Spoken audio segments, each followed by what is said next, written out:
Welcome people to a review of a new book that I've got called the Alan Book of Painting and Drawing Horses. Painting and Drawing Horses by Jennifer Bell. So this is the revised edition.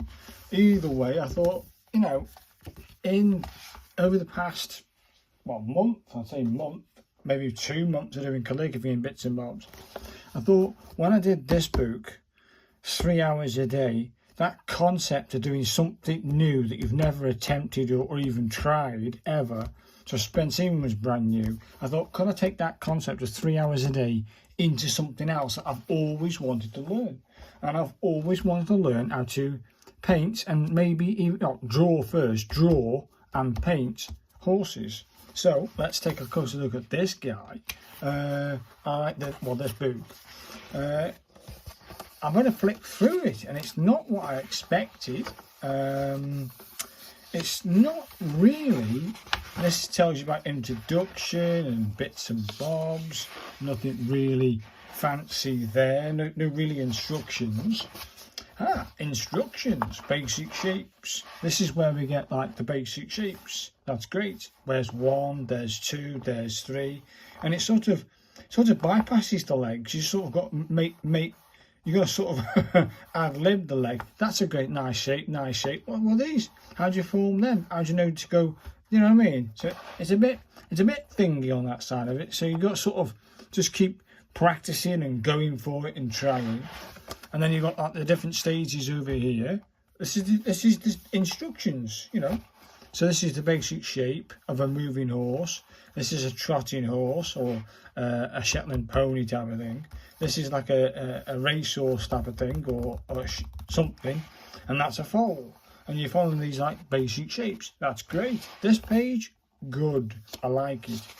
Then we move into heads and bodies, and I can understand it to a point because you start with like a triangle over here, like a kite shape, and then you sort of put the features in, slowly put the features in, and that's that one done.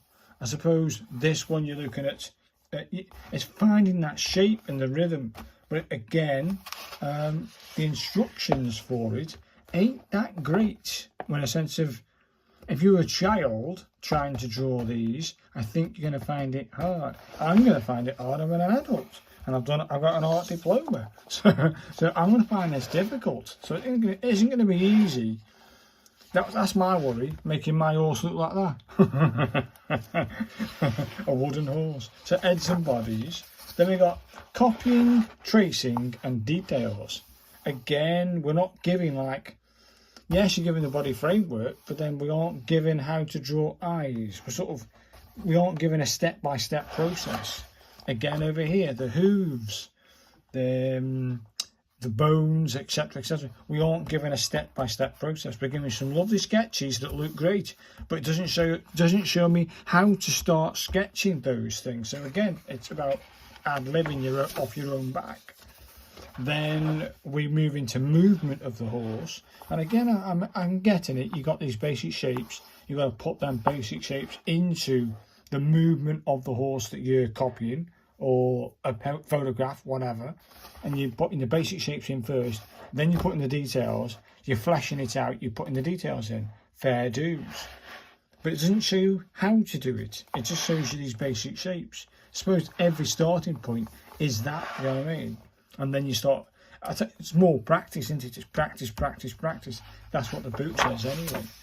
Then it starts into, it doesn't show you how to do it. It just says basic structures of a horse. So you can get what's it called? The autonomy of it.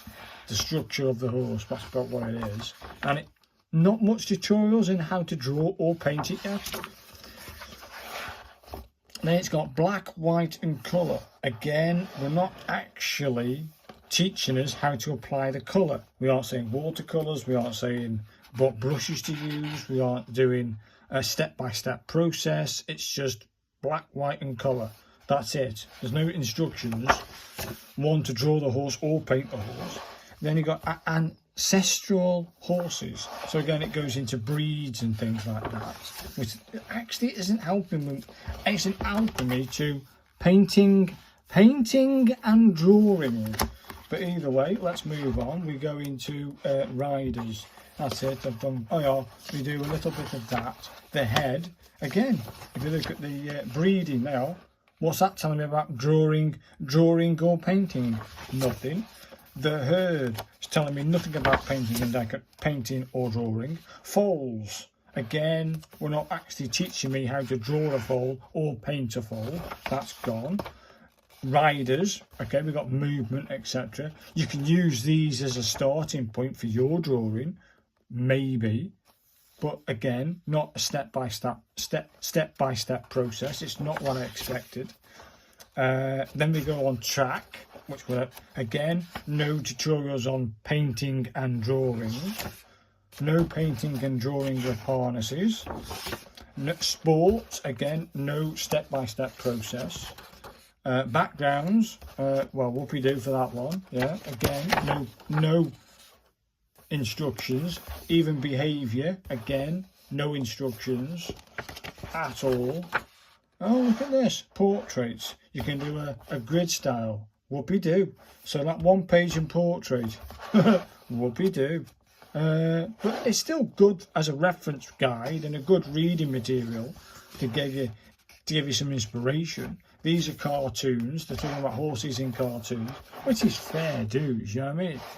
Yeah, but again, it's not painting and drawing, is it? Fantasy, horses in fantasy, and putting like that, fair dues. Then notes and sketches. So actually, people, that very first page that I went into the basic shapes for, which is page 2, which is this one. Yeah, this one. That's it. That is your tutorial. In the entire book, that's your tutorial.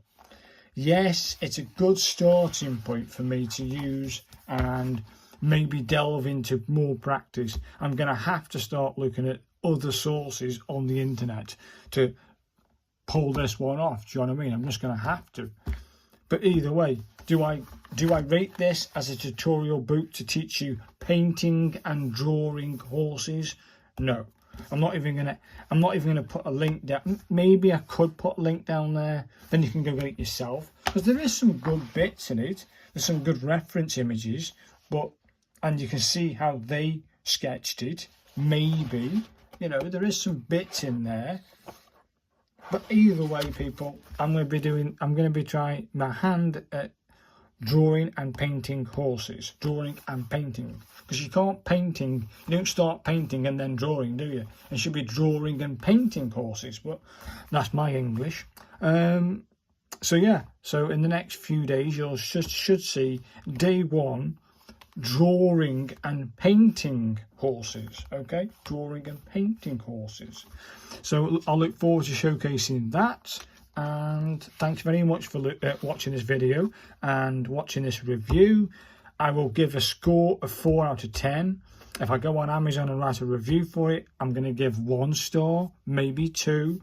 But do I recommend it? No, but you can buy it if you want it. I will leave a link down there. You can go get this book yourself if you think, oh, that's just what I'm looking for.